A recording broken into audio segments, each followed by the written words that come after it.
Мынакей өзүңүздөр байкап тургандай эле биз келечек Тура Жай кооперативинин үй алган мүчөлөрүнүн үйүнө келип, дайым алардын жүзүн көрүп, биз дагы алар кубанса биз кубанып дегендей маек кылып келебиз. Ал эми бүгүнкү биздин дагы бир мүчөбүз келечек Тура Жай кооперативинин үй алган Манас мырза болмокчу. Саламатсызбы? Кутман күнүңүз менен. Көрүшүп жатканыбызга абдан кубанычтабыз. Манас мырза, биринчиден ушу сиздин алган үйүңүздө ушул кут болсун, майлы сөттүү болсун, канчалык бут кирсе кут кирет дейт. Дайыма ушундай сиздердин жакшы баягы кубанычыңыздарды биз да сиз менен чогуу бөлүшкөнгө дайыма даярбыз. Анан Манас мырза, айтсаңыз биз сөздөн ишке өтө берели. Негизи эле ушул келечек Тура Жай кооперативинин кайдан угуп келдиңиз? Ким айтты сизге? Же өзүңүз бир же интернеттен көрүп калдыңызбы, телевизордон көрдүңүзбү? Кантип ушул барып калдыңыз келечекке? Саламатсыздарбы? Келечек Тура кооперативи. Бул кооператив боюнча мен маалыматым мамам аркылуу уккам, апабыз аркылуу. Апабыз ошо телефонду чукулап, телефондон улам улам бизге ссылкасын жөнөтүп атчы. Анан YouTube'дан анан улам улам биз ага көп маани берчүмүзбүз. Анан кийин бир 2-3 айдан кийин барып көрдүк. Өз көзүбүз менен көрүп, акча болгондон кийин да, акча болгондо оор нерсе болуп калат го. Анан барып көрүп бир ойлонолу деп кайра ушу үй бүлөбүз менен кеңешип таңашып, анан ошого кайра барып первоначальный взносун бергенбиз. Мунун первоначальный взнос үйдүн баасынан 25% төлөйт. Туура. Ошондо силер канча миллионго келишим түздүңөр? Миллион акчага эсептегенде 2 миллион 100 миң, бир 200 миңдей болду да, 250 миңдей. 2 миллион 250 миңдей болду да. Общий акчасы, үйдүн акчасы. Келишим түзгөндө Келишим түзгөндө ошондой түзгөнбүз. Акча менен. Ошондон 25%. Ошондон 25% бергенбиз. 75%-ын биздин 75%-ын келечек кооперативи ошолор беришти, ошолор төлөп беришти. Анан калган ошондо келишимди канча жылга түздүңүздөр? Канча жыл? Келишим 10 жыл болду. 10 жыл. 10 жылдын ичинде калган 75%-ын ай сайын төлөп турабыз. Ай сайын дегенде айына канчадан төлөп калдыңар ошондо азыр? Ай сайын азыр 15 миң сомдон төлөп калабыз. Жакшы, бай квартирада жашагандай эле. Эми квартирага жашагандан көрө итагара квартирага жашап төлөйсүң акчаны. Андан көбүрөөк төлөп каласың. Андан көбүрөөк да төлөп калышың мүмкүн. Андан көрө өзүңдүн үйүңө төлөп атам деген эме да. Эме чувство бар да баары. Буга чейин кайерде жашап келдиң эле же квартирада турдуң? Эми буга чейин эл катары эле квартирада. Канча жыл квартирада турдуңуз? Сыр болбосо. Сыр болбосо эле 2014 бир 8 жыл болуп тураба. Анан 8 жыл квартирада туруп, анан кайра өзүңдүн үйүңө төлөп, өзүңдүн үйлүү болгон башкача экен сезимдер. Албетте, эме да. Негизи эле квартира деле көрүп коюш керек экен, бирок анан кыйынчылык болбосо жакшылык дагы анын артынан келет да. Кыйынчылык болгондун артынан жакшылык сөзсүз келет да. Анан эми жакшы, албетте, мындай башка бирөөгө жебеген самсага акча төлөбөгөн сыяктуу эле да. Ошондо Манас мырза, айтсаңыз, кайсы райондо жайгашкан бул үй, кайсы жерден алдыңыздар? Бул үй Чүй областынын Нижний Аларча айыл өкмөтү. Ошо айыл өкмөткө карайт. Жакшы шаардан алыс эмес, жакшы райондон алдык. Эми ошо Аллах тааланын буйругу ушул үйдү буйруптур, Аллах таала насип этип турган экен. Канча соток болуп калат ошондо жериңизде? Үйдүн жердин сотугу 4 сотук жер. Огороду бар, баары жакшы. Гүлдүн жетиши мурунга. Баары жакшы, иншалла. Баары машалла. Анан үйдө карасак жанагы эле бойдоктор жүрөт да, мындай. Бойдок. Жеңелер, келин балдар көрүнбөйт. Андай эми ошо үй алганан Кудай буйруса быйыл байкебиз үйлөнөт, Кудай буйруса, иншалла. Биринчи үй алып анан кийин шарт түзүп анан кийин үйлөнөт экен да. Катын алсаң отун ал дейт го. Катын албай отун ал деген сөз бар да кыргыздачы. Анан ошол ансарындай биз да Кудай буйруса отун алдык. Эми Кудай буйруса, иншалла. Демек бул үйдө бир жакшы жаңылыкка да келет экенбиз да, буйруса. Иншалла, Кудай буйруса, иншалла. Ошол мына үйүңүз канча комната ошондо азыр?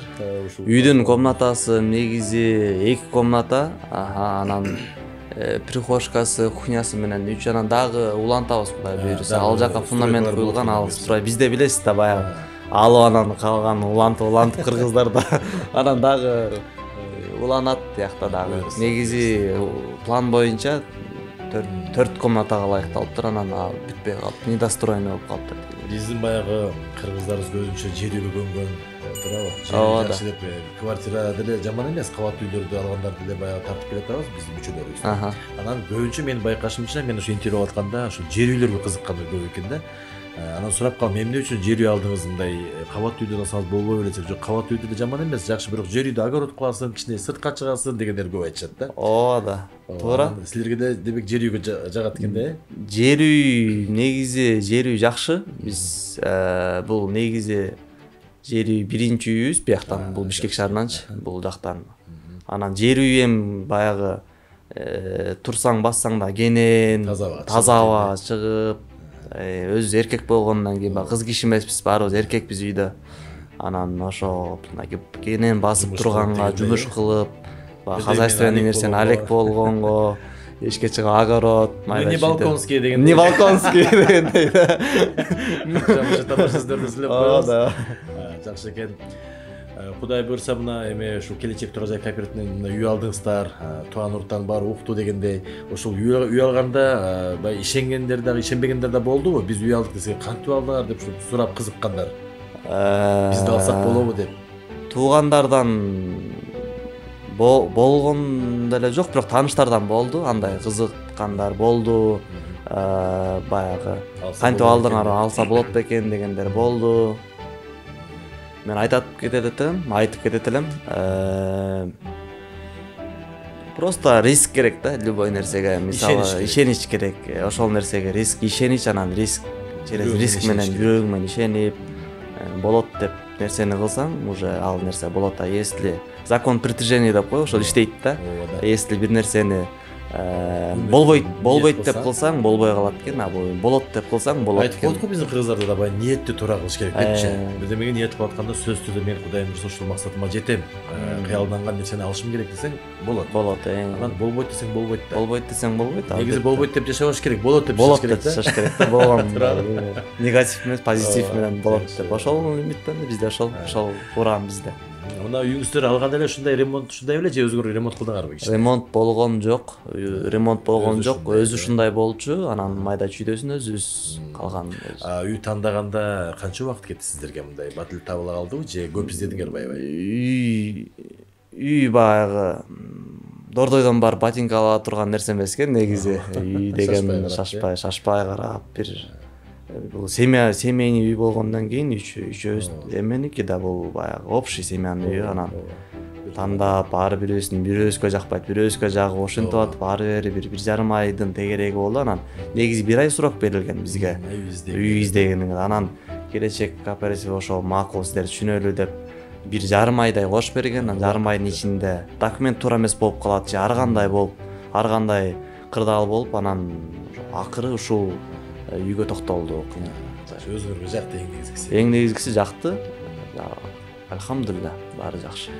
Мынакей келечек турак жай кооперативине алган биздин канчалаган мүчөлөрүбүздүн үйүнө келип, алар кубанса биз кубанып дегендей, алардын баягындай жакшылыгын чогуу бөлүшкөнгө дайыма биз аракет кылып келебиз. Ал эми ар кандай ситуациялар болуп кетиши мүмкүн, бирок ошондой болсо да биздин келечек турак жай кооперативи дайыма эл үчүн кызмат кылып келатат. Ишеничтүү компаниялар бири деп айтсам болот.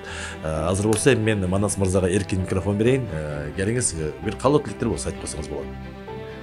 Рахмат. Мен ошо келечек турак жай кооперативине чоң ыраазычылык билдирем. Ушул кооператив аркылуу Аллах Таалам ушу себепкер кылат экен да, ар бир нерсени. Сиз эптен себеп кылып, ушул кооператив аркылуу биз үйлүү болдук. Кудай буйрса, сиздердин ишиңиздерге ийгилик, элдин кызматында, эң негизгиси элдин ыраазычылыгын алып, элдин ыраазычылыгын алсаңыздар, сиздер дагы Аллах Тааламдын ыраазычылыгын аласыздар. Баарыбызга ошо кыргыз элиме каалап кетет элем. Ишениңиздер, кооперативге жакшы нерсе. Чоң рахмат сіздерге. Алла разы болсын. Рахмат Манас атайын, сіз де уақытыңызды бөліп, бізді ушундай жадырап жайнап күліп тосуп алдыңыз. Негизги эле айтылат го, мусулман кыргыз туугандардын үйүнө барасыңбы же мусулман тууган үйүнө барасыңбы, үй ээси күлүп жайнап тосуп алса, жумушу да ошондой болот, өзү да ушундай шайыр болот дегендей да. Анан ушул дайыма жүзүңүздөн эч качан күлүп кетпесин, кандай гана меймандар үйүңүзгө келбесин, жадырап жайнап күлүп тосуп алып жүрө бериңиз. Анан жакшы жаңылык айттыңыз, Кудай буйрса биз жакында ушундай байкебизди күйлөгөн жатабыз деп, ушул үйгө дагы бир жакшы ак жолдо келин келсин, Рахмат. Куттуктайбыз. Үй кут болсун. Рахмат.